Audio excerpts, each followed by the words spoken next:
Bonjour à tous. Aujourd'hui, on va étudier le swing de Nicolas qui se plaint de contacts aléatoires au driving, plutôt dans le talon de sa face de club.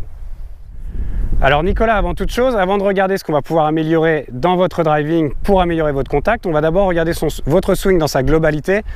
On va regarder déjà les bonnes choses. Donc on va voir en posture une posture bien dynamique. Il y a un petit élément qu'on changera après, je vous trouve un petit peu trop près de la balle, mais sinon dans les angles du corps et dans la posture, on sent vraiment déjà qu'il y a des bonnes bases. Ensuite, pour ce qui est de la montée, le club s'arme bien.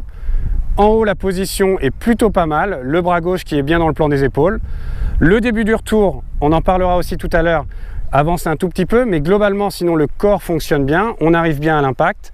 On voit une très belle traversée, une belle extension et un beau finish en équilibre vers l'avant. Donc on a déjà un bon swing de golf, on a déjà des bons éléments, mais il y a un petit élément qui va expliquer ce contact dans le talon, c'est 1 la posture et 2 le début de descente.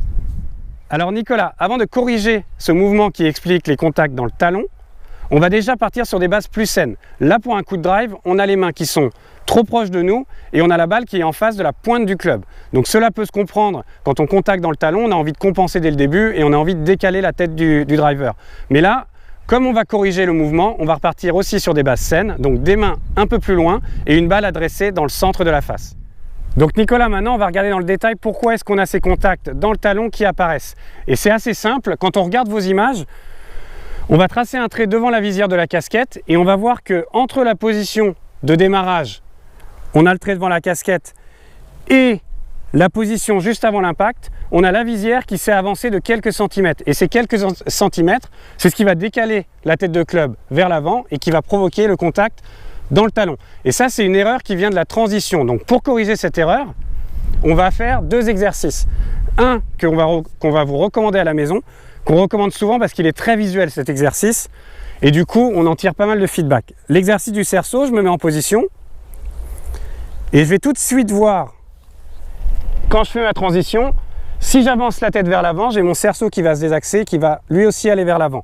Donc non, on va essayer de garder la tête bien fixe, au même endroit, et le cerceau va descendre sur le même plan. Donc c'est vraiment les épaules qui fonctionnent correctement et non pas la tête qui avance. Ça, c'est pour la maison, c'est un exercice qui va vous donner un bon feeling. Et puis après, au practice, on va recommander un exercice facile à mettre en place, à faire avec un tee. Au début, on fait beaucoup de swing d'essai et on va se mettre en position, pointe du pied droit vers l'arrière, la balle en face du pied gauche. Et cet exercice, il va être excellent aussi pour corriger le problème de transition, parce que si jamais en haut, on part avec la tête et le haut du corps, on va tout de suite perdre l'équilibre vers l'avant et on va tout de suite voir qu'on n'a pas fait le bon mouvement. Donc on se met en position, on monte et on laisse repartir le club sans bouger la tête.